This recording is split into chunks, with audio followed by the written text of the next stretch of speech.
Voilà, je m'appelle Robert Laoud, je suis né au Sénégal.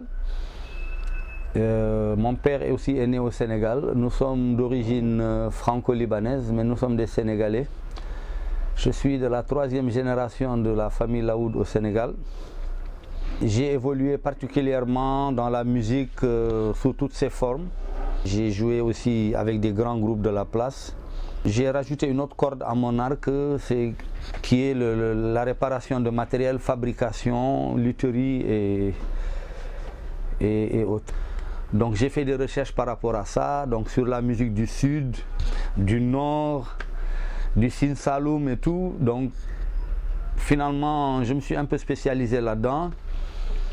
Et aussi, dans la lancée, je me suis spécialisé aussi dans les instruments de musique, selon leur spécificité dans les régions et autres, et selon les différentes sonorités. J'ai fait de la production musicale, j'ai une quarantaine de grands artistes sénégalais dont j'étais à l'origine de la carrière. Voilà, j'ai fait même de la publicité, hein. À un moment donné, j'ai fait des musiques de publicité et autres et autres. Bon voilà, c'est trop long. C'est la musique sénégalaise elle-même qui m'a obligé à être ce que je suis. Je m'explique. À un moment donné, il y avait un choix à faire. C'est-à-dire où aller faire comme mes doyens, là, aller jouer dans des boîtes où on sort avec 7000 francs à la fin de la soirée, ou me spécialiser sur quelque chose d'autre qui aujourd'hui me fait vivre. Parce que j'ai fait plus de 30 ans dans la musique sénégalaise, mais la musique sénégalaise ne m'a jamais fait vivre.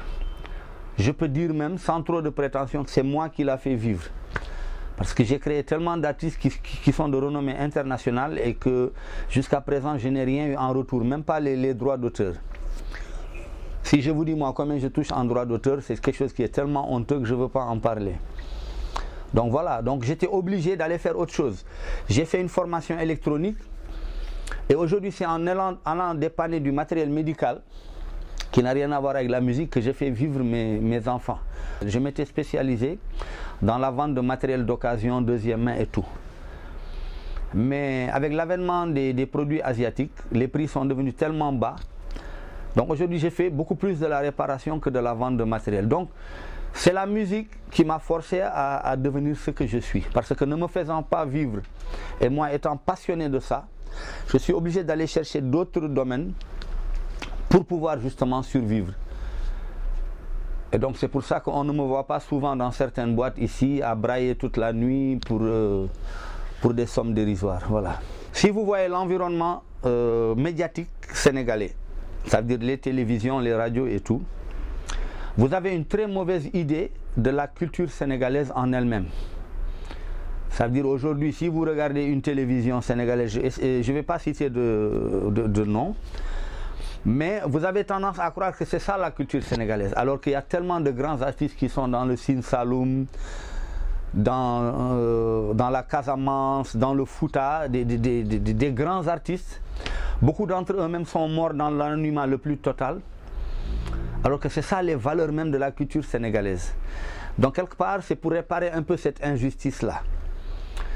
Donc je me suis fait producteur, j'ai produit des artistes qui avaient du talent, j'ai toujours fait de la recherche.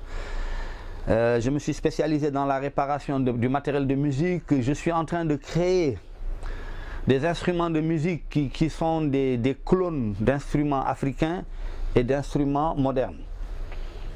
Vous comprenez? Sachant que aujourd'hui, nous avons les meilleurs bois du monde. Donc je trouve aberrant d'aller acheter par exemple une guitare ou des instruments, même une percussion venant des États-Unis ou de l'Europe. Je trouve ça pas normal. Donc voilà, je me base sur tous ces fronts-là, bien qu'ils sont de temps en temps un peu opposés. C'est un amour fou pour la musique. J'adore la musique. Et je dirais plus loin, j'adore la musique sénégalaise, j'adore la musique africaine, j'adore le Sénégal. Et je le dis tout haut, parce que je vais vous raconter une petite anecdote. Il m'est arrivé d'aller en Belgique avec mon passeport sénégalais. Je l'ai présenté et on m'a regardé, on a regardé le passeport, on m'a regardé, et on me demande, le Sénégal c'est au Maghreb. J'ai dit non, c'est en Afrique noire. Je le dis et j'en suis très fier. Je suis un Sénégalais d'origine franco-libanaise. Contrairement aux différents présidents qui sont passés ici, qui sont européens d'origine sénégalaise. Vous voyez, j'aime mon pays et je travaille pour l'avancement de mon pays. Je crois en Dieu et je suis sûr qu'il ne fait que les meilleures choses, aussi bien pour moi que pour le Sénégal. Donc voilà les 3 choses qui me motivent. Parce que la musique africaine est tellement riche et quand on voit les médias internationaux, elle est reléguée au second plan. Ça veut dire, je donne un exemple tout bête, quelqu'un comme Akon, qui est une fierté pour le Sénégal, mais il est obligé d'aller faire la musique des autres pour percer. Et une fois qu'il a percé maintenant, il va revenir à ces instruments traditionnels-là pour essayer de les imposer. Et si ça m'était possible, je vais l'aider dans ce combat-là. Voilà, donc c'est ça, je veux que mon rêve, c'est que la musique africaine, et quand je dis la musique, c'est y compris les instruments, les instrumentistes, tout le monde, qu'ils aient la vraie place qu'ils méritent. Tellement d'artistes sont morts dans la misère la plus totale.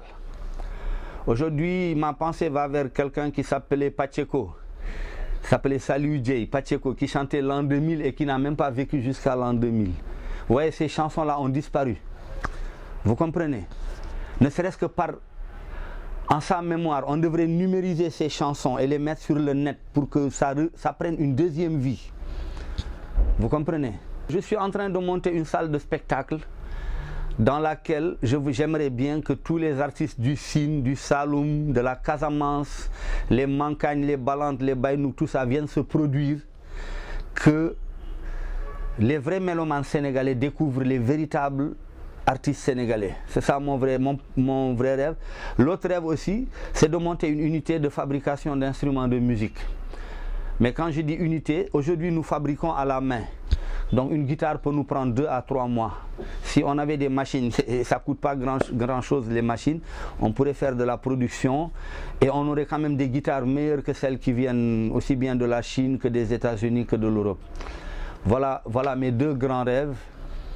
C'est pour ça que je suis en train de me battre pour essayer, peut-être même si moi je ne peux pas en profiter, que la descendance en profite. Je suis très honoré que ce soit un organisme espagnol qui ait pensé aujourd'hui à venir faire cet élément sur moi.